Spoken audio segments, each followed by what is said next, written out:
Hello, folks. Thanks for spending your time with me today. If you're new here, welcome. If you're not, welcome back. For anyone new, I'm Danny, your resident storyteller and host of the A podcast. Today's episode is called Against the Odds. We have our beginning of the episode routine to get through real quick, so let's jump into shoutouts.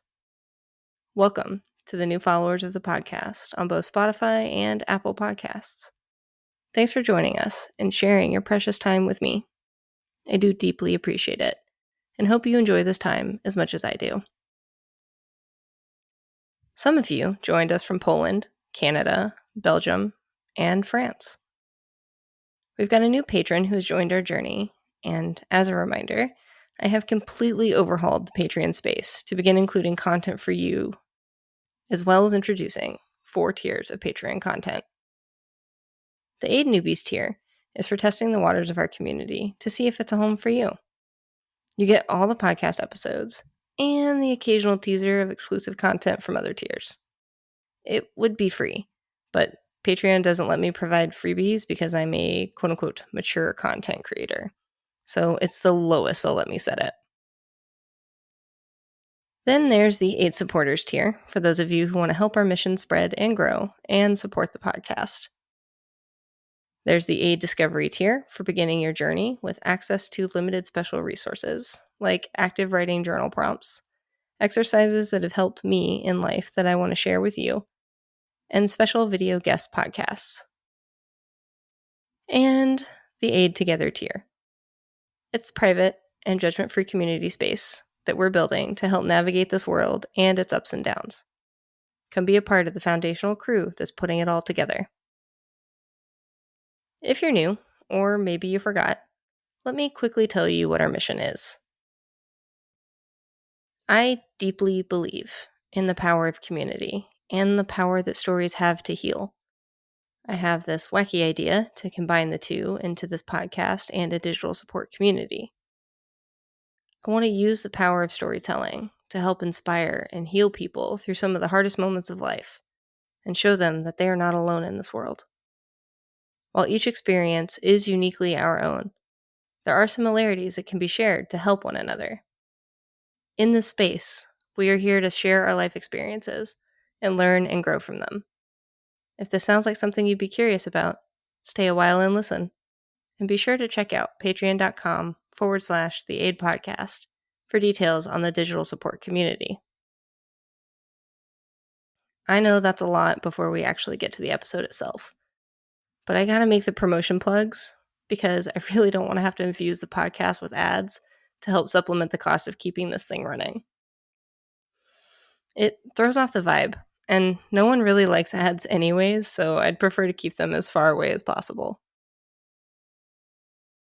As a reminder, this is a narrative of my story and my experiences, and I'm not speaking for everyone here. Take what resonates and leave behind whatever doesn't. Before we get started, let's talk potential trigger tags for this episode, because trauma dumping is real, and that's not what we're trying to do here. We want to tell stories so that people only find learnings and solace in them, not more trauma. This episode has potential triggers for brief references to perfectionism, pet death, neglect, and domestic abuse. I've been soliciting feedback from my audience, and y'all really like the stories being told in parts that I did in the last series. I personally don't like cliffhangers, but I guess y'all are some masochists, so we'll keep rolling with it. We've been in the heavier, serious stories lately, and while I end them with some growth moments and happy endings, I wanted to shift some focus to a generally more upbeat story to tell, though there are some deeper bits and pieces in the story as well. I was talking to my wife about this particular retelling and my goal for a more cheery story, but as I did the outline for it, I realized that a large portion of it is on the heavier side too, no matter the positive spin I put on it. I've never considered myself a positive person overall, more of a realist with a dose of optimism. But I suppose I am more positive than I thought, because this was the first time that I had it dawn on me that my life was really difficult growing up. Like, I knew that on some level and acknowledged it even. But in this conversation with my wife, it really struck me hard. I could tell the story with only the upbeat parts, but it would belittle the journey and severely underplay the entire growth aspect. I suppose more than anything, this is a reminder that life for most people isn't just the upbeat parts. Maybe that's just my mindset I've developed over the years, because I certainly didn't think this way when I was younger. This one is a long story of an intense period of growth over the course of my lifetime, sharing where I came from and where I am now. It's about learning my value and worth and communicating it to the person who needed to hear it the most, me. I hope it serves you all well. I remember from about 3 to 7 years old, I was living what I would have deemed comfortably, had I any understanding of what living comfortably as an adult in that time period actually was like. Both my biological parents worked full-time jobs, and I was ultimately a latchkey kid, coming home from elementary school and plopping down in front of the TV with a snack before setting off to do my homework, or my older half sister came home from school. We weren't well off by any means, but like I said, we were comfortable. I had a Sega, a Game Boy, and a PlayStation, Christmas gifts, and new clothes when I needed them. There was always food on the table. Yet, for some reason, as a young child, I often felt like I didn't belong. If I wasn't almost the spitting image of my biological father with my biological mother's cheekbones, I'd swear I was adopted. I didn't feel this way within groups of people or friends, but only within my so called family. I can't explain to you why I felt that way, but I often used to dream that I was an alien from outer space and I was misplaced, and that's why I felt like I didn't belong. I used to look at my reflection on the window in car trips and try and envision what future me would be like. Would she ever look in her reflection in the window and think back on those moments too? I did. I also used to hope and pray that I was like one of the Sailor Scouts from a cartoon called Sailor Moon. One day, I'd be called to serve some greater purpose and whisked away from them. As it turns out, I was whisked away when my biological parents split up and my biological mother took me out of my second grade class in the middle of the day. Next thing I knew, I was off on a road trip to what became a personal hellscape for me in the state of Mississippi. I mean no offense to anyone who may live there, but it wasn't the place for me, and I was miserable there. My biological mother grew up in the state and had family there, and we wound up living in a house that my aunt had owned. It was a nice house, with a huge yard and plenty of trees for me to climb in. My half sister had graduated high school and had headed to a community college in the state, trying to get away from our biological mother, actually.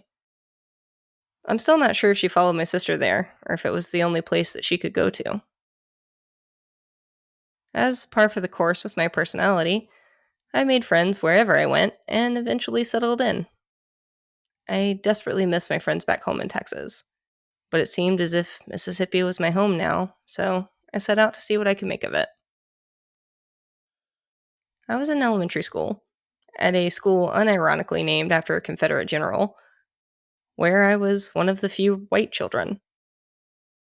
I say this only because I firmly believe this had bearing into who I grew up to become as an adult. I was aware I was one of the few white kids. But the friends I did make who were African American taught me so much about their cultures. Yes, cultures, plural, because there isn't just one. Their moms embraced me as if I was their own kid and called me all sorts of affectionate names that I remember making my heart feel like it had been hugged. I'll come back to these wonderful women later on in this story, but let me circle back to the timeline. My biological mother and I lived in this house for a time, and things felt like they were going okay for a while. I was making friends, and I'd figured out I had a cousin, and our aunt owned a ranch that we would go to periodically. I got to ride horses and experience a little bit of farm life, taking care of animals and scaring off coyotes back into the woods. Recalling it now, I didn't see much of my biological mother because, outside of school, I was often at my cousin's house listening to Britney Spears, hanging out at my aunt's corner store, on the ranch, or at another friend's house. I wound up joining a softball team too. It was entirely lost on childhood me that my biological mother didn't have a job, and things eventually began to change. Slowly at first, but then rapidly, as I went from being relatively still taken care of in terms of basic needs to having near nothing. From my perspective as a small child, I couldn't understand what was happening and took my biological mother's words for truth. She had started seeing this weird dude who, even as a child, gave me the ick. He had 2 daughters, one older and one younger than me, and I was pretty sure he was on heavy drugs based on what I'd learned in school. He was not nice to me at all. There was also an incident where my childhood dog went missing shortly after my biological mother brought this creep into our lives.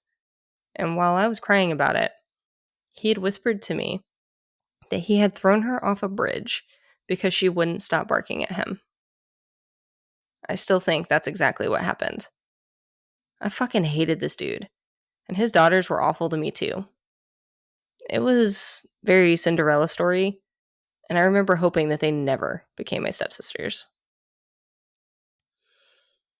One day, my biological mother told me that our aunt had kicked us out of the house.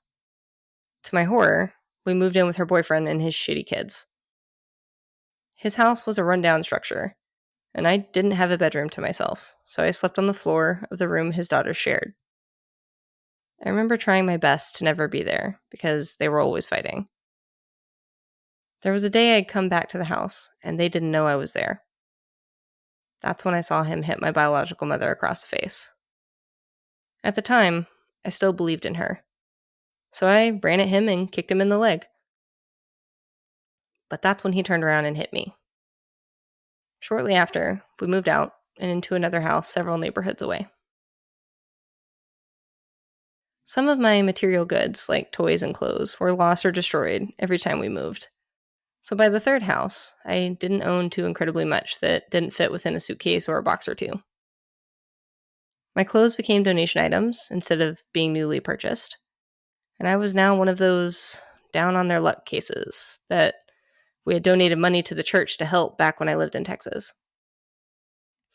The house that we stayed in, if you could call it that, rarely had electricity, and when we had water, it was brown, and it had to be boiled for use to bathe with. We used bottled water to cook with and drink, and even then, we mostly ate saltines and cold Campbell's soup from the cans. I don't know how she came about this house, but the windows were boarded up, and at one point, someone stole my bike right out of the front yard after cutting my bike lock. Either I was lacking in observational skills, or all of this was very traumatic at the time, that I don't remember it now.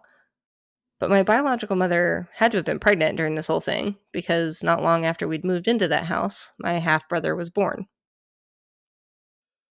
I wasn't at the hospital, and I only met him when my biological mother brought him home, and he became my charge at 11 years old. Our biological mother was nowhere to be found 90% of the time. When school started in the fall, I don't know what she did with him while I was at school. I remember not being able to go to my softball practices and games anymore until my half-sister stepped in and started driving me. I wound up sharing with her the status of what was going on, and unbeknownst to me at the time, she'd been in contact with my biological father, hashing plans on getting me back to Texas. Now we're going to circle back to the amazing black and brown women who helped me survive all of this. Around the time that my half-sister had been stepping in to help me, there was a Southern Baptist church near where we stayed that happened to be the church that my friends' moms went to. They would take me there and feed me food from the kitchen. Real food.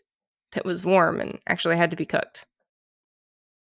They'd ask me questions about my well-being, and upon learning that my biological mother had forbidden me from contacting my biological father, they'd distract my biological mother for me so that I could sneak away to the payphone to call him. He knew roughly what was happening because my half-sister had told him, but when I told him what was going on, He promised me at the end of every phone call that it was going to be okay, and he was working on it. I didn't know what that meant, but it was what I needed to hear at the time, and it was very comforting. Turns out, it was a legal battle that would involve neighbors and friends from both states, and both sides. Legally, I had to be 12 years old before I could choose where to live and whom to live with, and when my biological father communicated this to me on one of those payphone calls, I felt the weight of my shoulders drop to the pit of my stomach. Realizing I was about to start the family equivalent of World War II, I told him that I wanted to live with him and come home to Texas. Then there was the legal battle. I spent hours upon hours talking to a judge and a childhood therapist, and they spent hours upon hours talking to friends of both my bio parents and their neighbors. I know a lot of therapists say this to separating parents with children, but hear me as one of those kids. Please stop bad-mouthing your kids' other parents. It always made me feel so guilty and ashamed for talking to the other one. And at the time, I didn't understand enough of the world and relationships to know anything other than my bio parents were supposed to be good people by default. It doesn't matter if you're right about the other person. And in my case, both my bio mom and bio dad were right about the other. They were both fucking awful people. But hearing them try to completely destroy the other one by any means necessary just made me feel trapped and like I had to walk on eggshells any time the topic of the other person came up in conversation. It led to me having to hide things from them and lie. And it's important to note that I unfortunately was still living with my biological mother while this battle was underway. She took this very personally and took it out on me. She would be kind and sweet in one moment, and then when I wasn't forthcoming with what I talked to the judge or the therapist about, or what I told my biological father, she'd turn on a dime and start screaming at me. It's heartbreaking being called ungrateful and a traitor when you're a little kid, especially by a so-called parental figure. The secrets that I kept from her ultimately boiled over into a huge fiasco outside the courthouse once things had concluded.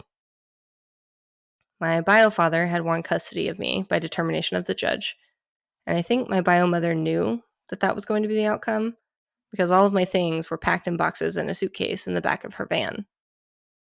I walked over to that van where my baby brother was buckled into his car seat, and I was saying my goodbyes to him, even though he was an infant and had zero idea what I was saying to him. My sorry excuse of an egg donor came over and proceeded to dump out the boxes of my things onto the parking lot asphalt, all while saying some of the most hurtful things to me. I started to cry as I watched her dump box after box before she took my precious and most loved Beanie Baby collection and started quote-unquote giving them to my baby brother. These had traveled with me from Texas, and I held on to them with desperation because they served as a lifeline to my happier memories. I also fell into the trap of believing that they would be worth millions of dollars one day. While standing there in that parking lot, watching her keep things she knew meant a lot to me, I had broken out in sobs before someone came over, grabbed me, and took me away from the scene. She kept dumping out my boxes as she shouted curses and horrible comments as I walked away. The last thing she said to me at this point in my life was, "Hey, you ungrateful brat." And I turned around right as she backed the van up over the things in the parking lot that she had dumped out, hearing loud crunches as she ran over it all again and again before she drove away. I broke free of the person who had pulled me away and ran over to my stuff on the ground. My clothes would live to see another day, but my toys, CDs, movie tapes, they were all destroyed. Granted, these are material things, and in hindsight and after some healing, this is no big deal now. But as a child, it was devastatingly heartbreaking for me. I remember the breakthrough I had in therapy about this moment, as I realized she did it all out of spite because she had wanted to hurt me. And now, I pity her. How sad of an existence she must have had to want to torment a child. At least she gave me those fantastic cheekbones, though. After this great war ended, another one was brewing. I just didn't know it yet. And when it hit, it was a sucker punch to the fucking face. I was 12 years old when I went back to Texas. And if you've been on this journey with me since the beginning, you already have an idea of my preteen and teen life and how chaotic it was. If you don't, you can listen to season 2 and get caught up real quick. It was mostly because I was fighting an internal war with myself, as I realized I was a lesbian, but also because I was stepping back into a life that was no longer familiar to me. My, at the time, soon-to-be stepmom was a code to crack too. She was overly nice to me and would often protect me from my biological father's rage tantrums by sending me to my room, or even standing between him and I when he'd come at me.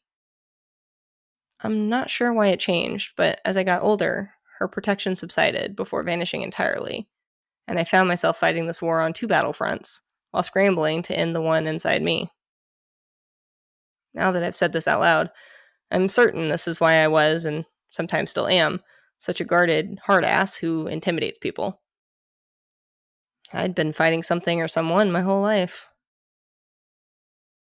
This period in my life was a true roller coaster of ups and downs, but it was something I came to terms with as just being standard for my life at this point.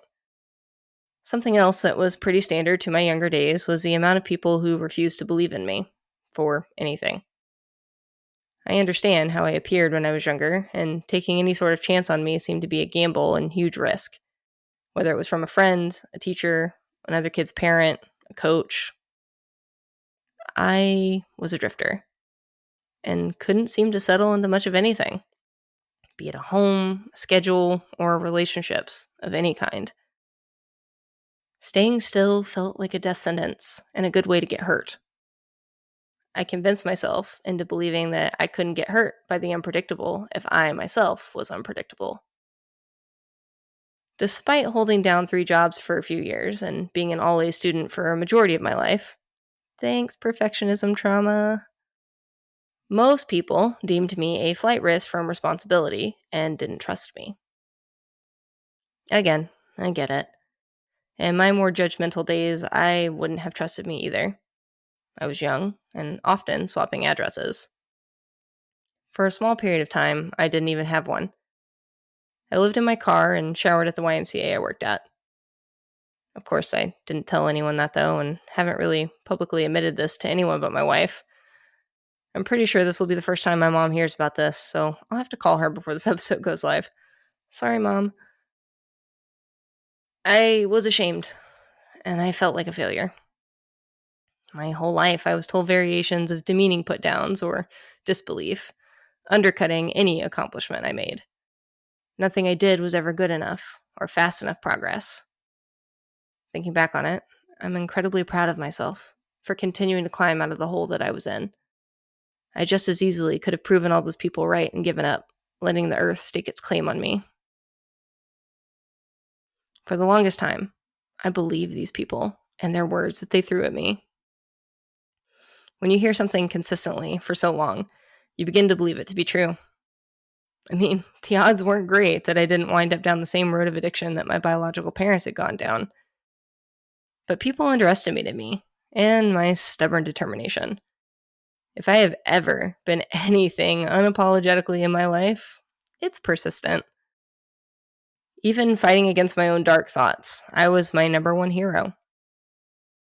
I created, picked up, and then carried this unwavering persistence as a mantle, and I used it as a sword and shield throughout my life. One of my greatest strengths is getting back up after being knocked down and moving through life with adaptability and flow. I can't really tell you why or how I became like that. With certainty, anyway. Maybe it was the practice I got from my life experiences. Hell, a majority of it had been a fight. Maybe it was just how I came into existence. A bit of both, perhaps. But I can tell you, I made a conscious choice to embrace it as a skill and grow it into a strength. As I aged further into adulthood, I got so sick of hearing everyone talk shit to me and telling me that I was useless or I wouldn't ever make anything of myself in this world. When I was younger, it was because I didn't have the normal childhood experience. And my experience was terrifying to those who called themselves normal. It was taboo, and they treated me like I was going to somehow infect them with my past troubles. When I was a young adult, it was because I didn't have a college degree. I spoke briefly about this in the last series, but I was brainwashed into believing that going to college was the marker of success. In my mind, I equated it with being the solution to get everyone to take me seriously and believe in what I was capable of. Spoiler alert, it was not. In one of my previous episodes, I talk about what derailed me from going to college. The first time, it was what I believed was a once-in-a-lifetime love. The second time around, it was my motorcycle accident. I know I said persistence was my strength now, and back then it was still persistence, but it was redirected. I took my failed attempts at going to college as a sign from the universe, and never attempted to go back. Instead, I focused my efforts on recovery and righting the ship of my life once more. This is our stopping point for this episode. And before you get mad at me, don't forget, y'all asked me to tell the stories in multiple parts. We'll catch you next time for part 2 of the series, where I will talk about a real life lesson in believing that everything happens for a reason. Remember, it may not be fine right now, but it will be.